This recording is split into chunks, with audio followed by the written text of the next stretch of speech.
नमस्कार दोस्तों आज हम बात करने वाले हैं यूसीएल आईडी के बारे में। दोस्तों अगर आप भी एक सीएससी सेंटर चालक हैं या फिर आप भी बहुत पहले से यहाँ पर सीएससी में काम कर रहे हैं, आपका ऑनलाइन शॉप है, तो आपको भी मन में ख्याल आया होगा कि क्यों ना मैं अपने शॉप में आधार कार्ड की सर्विस दूँ। जैसे कि आपका यूसीएल आईडी हो गया या फिर आप एक प्रॉपर आधार कार्ड की आईडी, आपको कभी न कभी आपके मन में आया होगा कि इस आईडी को मैं भी यहाँ पर रन करूँ। लेकिन दोस्तों इसका जो क्राइटेरिया है इतना ज़्यादा है कि बहुत सारे यहाँ पर वीएलई है जो जिसको ले नहीं पाते। तो आज इस वीडियो में मैं आपको बताऊंगा कि आप यूसीएल आईडी कैसे ले सकते हो या फिर आप एक आधार सेंटर कैसे खोल सकते हो। फिर आपको बता दें यूसीएल आईडी में आप सिर्फ और सिर्फ आधार सुधार काम कर सकते हो, और जो आधार आईडी रहता है उसमें आप और काम कर सकते हो। उसमें आप एक नया आधार कार्ड बना सकते हो, बच्चों का आधार कार्ड बना सकते हो, उसमें आप फिंगरप्रिंट अपडेट कर सकते हो, उसमें नाम एड्रेस पता सब कुछ सुधार सकते हो। यह हो गया सिर्फ आधार आईडी में। लेकिन एक UCL ID friends, UCL ID में आप नया आधार कार्ड नहीं बना सकते, बाकी जो सुधार कार्य है उसको आप बेसिकली इसमें आप कर सकते हो फ्रेंड्स। तो चलिए आपको ले चलते हैं वीडियो की और आपको बताएंगे कि आप यूसीएल आईडी कैसे ले सकते हैं, यूसीएल आईडी लेगा क्या क्या क्राइटेरिया है और आपको कितना दिन लगेगा, तब कितना दिनों में आपको यूसीएल आईडी आएगा फ्रेंड्स। तो हेलो एवरीवन, मेरा नाम अदिल पटेल और आप देख रहे हैं द ऑनलाइन ज्ञान। तो चलिए वीडियो स्टार्ट करते हैं। सबसे पहले दोस्तों बात करते हैं यूसीएल आईडी के बारे में, फिर हम बताएंगे आपको कि आधार आईडी कैसे मिलता है। दोनों का प्रोसेस सेम है, लेकिन बस बात यह है कि आपको यूसीएल आईडी लेने के लिए आपको बैंक बीसी लेना बहुत ज़रूरी है, जबकि आपको आधार आईडी के लिए ऐसा कुछ बीसी का रहना कोई ज़रूरी नहीं है फ्रेंड्स। तो यूसीएल आईडी लेने के लिए सबसे प्रथम फ्रेंड आपके पास सीएससी आईडी होना बहुत ज़रूरी है। हाँ फ्रेंड्स, सीएससी आईडी होना आपके पास बहुत ज़्यादा ज़रूरी है, तभी आपको यूसीएल आईडी मिल सकता है। सबसे पहले आप यूसीएल आईडी लेंगे और वो भी यूसीएल आईडी आपका कम से कम 6 महीने पुराना होना चाहिए, तभी आपको यूसीएल मिल सकता है फ्रेंड्स। आपको उसमें 6 महीना पुराना होना चाहिए। उसके बाद भी आपको 6 महीने में, पिछले 6 महीने में आपका 600 ट्रांजेक्शन होना चाहिए। यह हो गया आपका फर्स्ट क्राइटेरिया फ्रेंड्स। क्योंकि मैं अपने डीएम से, डिस्ट्रिक्ट मैनेजर को मिलकर आया हूँ, इसके बारे में विस्तार से जानकारी लिया हूँ और आपको इस वीडियो के माध्यम से आपको बताना चाहता हूँ। बहुत जने को इसके बारे में अभी तक डिटेल नहीं पता, इस वीडियो के अंदर आपको एकदम डिटेल आपको दूंगा। इसको आप पूरा बात कीजिए, आपको समझ आ जाएगा फ्रेंड्स। तो सबसे पहले आपका आईडी पुराना होना चाहिए और आपका पिछले 6 महीने में कम से कम 600 ट्रांजेक्शन होना चाहिए फ्रेंड्स। 600 ट्रांजेक्शन मतलब कि ऐसा नहीं है कि आपको 600 रुपये का ट्रांजेक्शन होना चाहिए। और इसमें फ्रेंड्स डीजीपे यहाँ पास लागू नहीं होता। डीजीपे में जो आप ट्रांजेक्शन करते हैं वह सीएससी में नहीं जुड़ेगा। तो आपको ट्रांजेक्शन कैसे करना है और यहाँ ट्रांजेक्शन गिनती कैसे होता है। तो सबसे पहले जैसे आप एक बिजली बिल पे करते हो, आप रिचार्ज करते हो, या फिर आप इसके द्वारा आप flight ticket booking, railway ticket booking करते हो, जो कि आपका सीएससी से कटता है। तो अगर आप एक बिजली बिल पटाओगे तो उसका एक ट्रांजेक्शन हुआ, मतलब कि सिर्फ एक गिनाएगा। तो ऐसी प्रकार से आपको 6 महीने में 600 ट्रांजेक्शन आपको दिखाना पड़ेगा।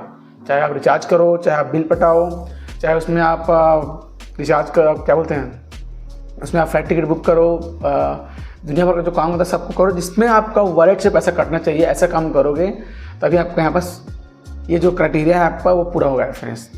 इसके बाद फ्रेंड्स अगर आप अच्छे से इसमें वर्क करते हो, हर चीज़ का पेमेंट इसी से करते हो, अच्छे से वर्क आप दिखा दिए, 6 महीने में 600 ट्रांजेक्शन आप दिखा दिए, उसके बाद फ्रेंड्स आपको क्या करना पड़ेगा। उसके बाद आपका सेकंड स्टेप रहेगा, आपको सीएससी से ही बैंक बीसी लेना जरूरी है। हाँ फ्रेंड्स, सीएससी आईडी से ही आपको बैंक बीसी लेना जरूरी है।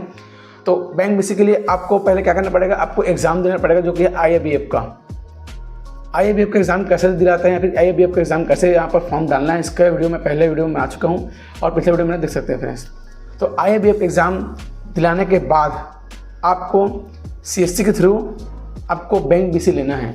जैसे क्या आपको सभी पता है फ्रेंड्स कि बहुत सारी कंपनियां यहाँ पर बैंक बीसी प्रोवाइड करती है। तो उसी प्रकार से हमारा जो सीएससी है वो बैंक बीसी प्रोवाइड करती है। इसके अंदर आपको state bank, bank of Baroda, Punjab national bank, Chhattisgarh राज्य ग्रामीण बैंक और आईडीबीआई बैंक, यह सब बैंक है। तो इसी में आपको जाना है और सबसे बड़ा मुश्किल काम यही है फ्रेंड्स, क्योंकि आपको प्राइवेट संस्था से आपको कोई भी आपको यहाँ पर सीएससी देने को तैयार हो जाएगा, कोई भी आपको यहाँ पर बैंक बीसी बना सकता है। लेकिन आप बोलोगे कि मेरे को सीएससी से ही ये मेरे को चाहिए, तो आपको वहाँ पर थोड़ा सा मिलना मुश्किल है, क्योंकि आपको पता है कि सीएससी से आपको फ्री में आपको आईडी मिलेगा, जबकि कोई कंपनी से लोगे तो आपको 20 से 25 से 30 हज़ार आपको पे करना पड़ता है। लेकिन देखा जाए तो अगर आप एक बैंक मैनेजर को आप मना लोगे तो आपको सीएससी के द्वारा आपको मिल जाएगा आपका बैंक बीसी। तो इसके बाद आप कैसे भी करके बैंक बीसी प्राप्त कर लिए, तो उसमें भी आपको 6 महीने का अच्छा खासा ट्रांजेक्शन आपको दिखाना पड़ेगा। हाँ फ्रेंड्स, इतना कठिन है रास्ता। तो आपको इतना कर लिए, आप 6 महीने ट्रांजेक्शन में यहाँ पर अच्छा सीएससी में काम कर लिए। उसके बाद भी आपको क्या करना पड़ेगा, उसके बाद आपको सबसे अहम पहलू यहाँ पास आता है। उसके बाद आपको एक एग्ज़ाम देना पड़ेगा, जो कि आप आधार ID लोगे तो भी आपका वो एग्ज़ाम सर्टिफिकेट काम आएगा। और UCL ID में भी यह सर्टिफिकेट आपके पास होना जरूरी है। यह सर्टिफिकेट आपका एग्ज़ाम नहीं दिलाओगे तो आपको ना UCL ID मिल सकता है ना आधार ID मिल सकता है। फ्रेंड्स मैं बात कर रहा हूँ NSIT का एग्ज़ाम। हाँ फ्रेंड्स, NSIT का एग्ज़ाम आपको CSC के जरिए ही आपको सरकारी परीक्षा सर्च करने पर आपको दिख जाएगा। वहाँ आप फॉर्म डालोगे, उसके बाद आप अपने कंट्री में जो भी नियरेस्ट में आपका जो संस्था रहेगा एग्ज़ाम सेंटर, वहाँ आप डालोगे, वहाँ आप एग्ज़ाम दिलाओगे। एग्ज़ाम में आपका 100 क्वेश्चन आएगा, जिसमें कि आपको 70 क्वेश्चन को अटेंड करना है, आपको 70% तक लाना है, तभी आप यहाँ पास इसका आपको सर्टिफिकेट मिलेगा। अब NSIT का सर्टिफिकेट नहीं मिलेगा तो आप यहाँ पास फेल कहलाओगे। आपको इतना कुछ करने का आपको कोई मतलब नहीं रहेगा फ्रेंड्स। जब तक आपके पास यह सर्टिफिकेट नहीं आएगा, NSIT का सर्टिफिकेट नहीं आएगा, तो आपको कोई जगह से आपको कुछ नहीं मिल सकता। आपको ना आपको आधार मिलेगा ना आपको UCL मिलेगा। तो आप जैसे तैसे करके NSIT का एग्ज़ाम पास कर लो, उसके बाद आपको ज़्यादा कुछ करने की ज़रूरत नहीं है। इसके बाद थोड़ा सा आपको रेस्ट कीजिए। अब आपको मिलने वाला है आपका UCL ID। इसके बाद फ्रेंड्स आप क्या करोगे, आप जितना डॉक्यूमेंट हो गया, आपका जो सरकारी परीक्षा का एग्ज़ाम आप पास कर लिए, उसके बाद यह सारा डॉक्यूमेंट को लेकर अब आपको जाना है डिस्ट्रिक्ट मैनेजर के पास। हाँ फ्रेंड्स, डिस्ट्रिक्ट मैनेजर को आप अपना NSIT का एग्ज़ाम का सर्टिफिकेट दोगे, वो अपना जो भी कुछ कार्य करता है वो कार्य करके आगे ऊपर भेज देगा। उसके बाद 15 या 20 दिन में आपको वहाँ पास नोटिस आ जाएगा कि आपको यहाँ पर सेलेक्ट कर दिया गया है। तो फ्रेंड्स यहाँ पर सेलेक्ट करने के बाद आपको यहाँ पास ये नहीं है कि आपको तुरंत ID मिल गया, अभी थोड़ा सा और वेट कीजिए। अब बारी आती है आपको सबसे अहम पहलू, जो कि आप सोच नहीं सकते हो। अगर आप ये सोचते होगे कि आप अपने मोबाइल फ़ोन के सर्वर से या फिर आप एक वाईफाई के जरिए आप UCL ID को रन कर सकते हो, तो ऐसा नहीं फ्रेंड्स। अब बारी आती है स्टैटिक IP की।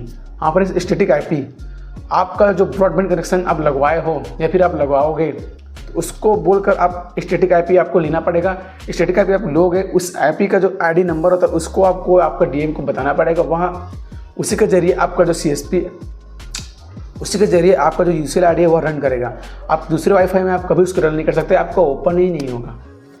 फ्रेंड्स इतना सिक्योर है यह जो है वो, क्योंकि इसमें आपका आधार का काम हो रहा है। और आप समझ सकते हो कि आधार का काम एक सरकारी काम होता है, तो सरकारी काम के लिए कोई डीलर तो होगा नहीं फ्रेंड्स।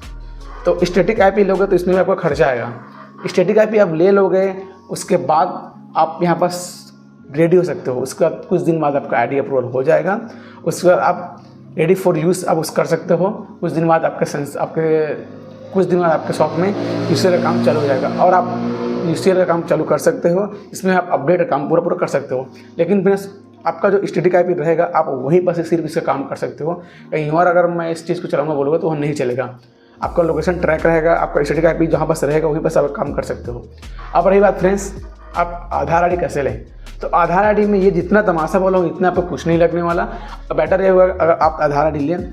लेकिन आधार ID में एक अच्छा चीज़ यह नहीं है कि आपको अब आधार ID में एक नियम बना दिया गया है कि क्योंकि अब आप आधार ID को अपने शॉप में नहीं चला पाओगे, या सिर्फ सरकारी जगहों में ही चलेगा, या फिर आपको पंचायत में दिया जाएगा। आपको सरकारी जगहों में ही बैठ कर ही आपको काम करने को मिलेगा, या फिर आपको डिस्ट्रिक्ट बुलाया जाएगा, कहीं भी आसपास में आपको देगा। उसका लोकेशन वो खुद सेलेक्ट करेंगे कि आपको काम कहाँ बस करना है। यह हो गया आपका आधार कार्ड का अभी जो चल रहा है उसमें। इसीलिए आप बहुत सारे लोग आधार कार्ड ना लेकर UCL ID ले रहे हैं, क्योंकि UCL ID को आप अपने शॉप में चला सकते हो, लेकिन आधार कार्ड को नहीं चला सकते। आपको पंचायत में बैठना पड़ेगा, या फिर सरकारी संस्था कोई भी जगह देंगे वहाँ पर आपको बैठना पड़ेगा। और रही बात जिनको आधार ID चाहिए, तो उनके लिए ज़्यादा कोई प्रोसेस नहीं है।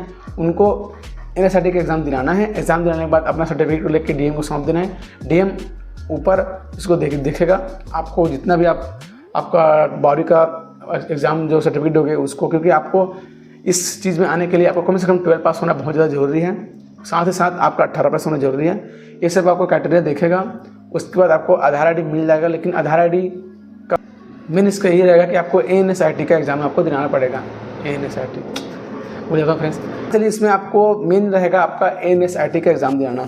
NSIT फिर भूल जाता हूँ यार, NSIT बोलते बोलते ना मेरा मुंह ऐसे ही हो गया, क्योंकि NSIT बोला नहीं आता मेरे से, और NSIT बार बोलना पड़ रहा है। आप यकीन नहीं करोगे, मैं इस वीडियो बनाने से पहले NSIT को रट्टा मार के यहाँ पर मैं बोल रहा हूँ फ्रेंड्स। तो फाइनली आपको इतना समझ आ गया होगा कि NSIT के एग्ज़ाम दिलाने के बाद ही जो कुछ होगा वो होगा। NSIT के एग्ज़ाम कैसे दिलाना है उसके लिए मैं वीडियो बना दूंगा। अगर कमेंट करिए तो उसका एग्ज़ाम का फॉर्म कैसे भरना है, आपका एग्ज़ाम कहाँ पास होगा, आपको डिटेल आपको जानकारी दे देंगे। और अगर किसी को UCL लेना है, इसके बारे में आपको कोई जानकारी चाहिए तो कमेंट कीजिए, इसका जवाब मैं यहाँ पर दूंगा। और फ्रेंड्स यह वीडियो आपको पसंद आएगा तो इस वीडियो को लाइक करना एवं इस चैनल को सब्सक्राइब करना। मिलते हैं फ्रेंड्स नेक्स्ट वीडियो में नेक्स्ट टॉपिक के साथ। तब तक फ्रेंड्स बाय बाय।